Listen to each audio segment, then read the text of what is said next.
Bharti news, सीधा, सटीक और निष्पक्ष। Good evening, I am Pushpendra and you are watching Bharati News. Let us have a glance at the top news for 19th December, Tuesday. Here is the national news first. 7 FIRs have been lodged at different police stations here against person allegedly involved in providing shelters and government benefits to Rohingyas. Police said on Tuesday the FIRs were lodged at the police station Satwari, Tirkuta Nagar, Bage Bahu, Chani Himmat, Naubad, Domana and Nargota following searches at different locations in Jammu district, a police spokesperson said. The Allahabad High Court on Tuesday dismissed 5 pleas filed by the Uttar Pradesh Sunni Central Waqf Board and Anjuman Intizamiya Masjid Committee challenging the maintainability of a civil suit pending before a Varanasi court seeking the restoration of a temple at the site where the Gyanvapi Mosque exists. The High Court further ordered a Varanasi court to complete the hearing of the case within 6 months. Union Health Minister Mansukh Mandavia on December 20th will review the preparedness of health facilities and services in view of an upsurge in respiratory illness cases, including those of COVID.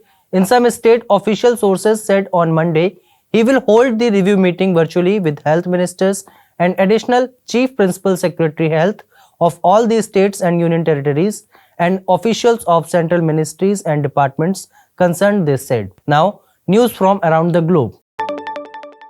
Over 100 people have been killed in China after a 6.2 magnitude earthquake struck two northwestern provinces of the country on Monday midnight, reported local media.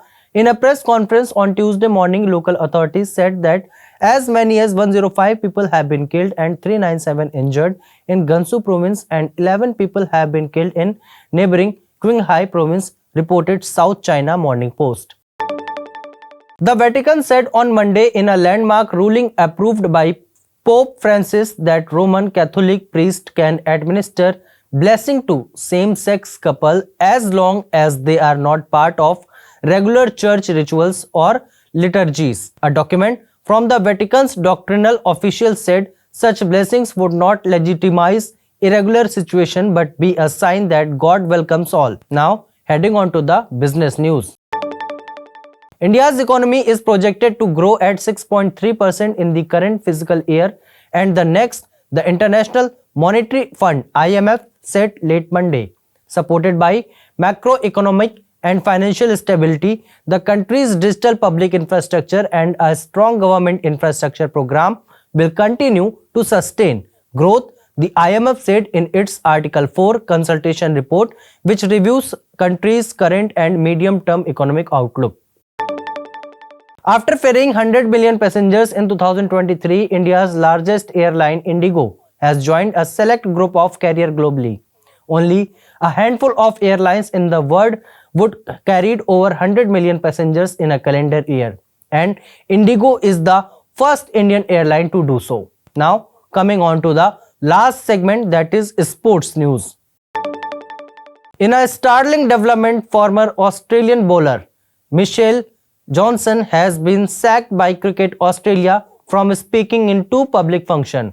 News Corp has reported that Cricket Australia has prevented Johnson from making two guest speaking appearances that were scheduled to be held in Perth Stadium during Pakistan Test against Australia.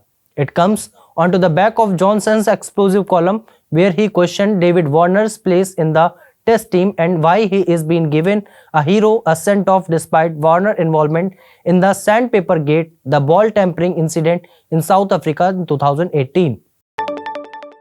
Controversial Afghanistan pacer Naveen ul Haq was banned by the International League T20 for more 20 months for breaching an agreement with the Sharjah Warriors franchise. The pacer had signed with the team for the first edition, which was held in 2023.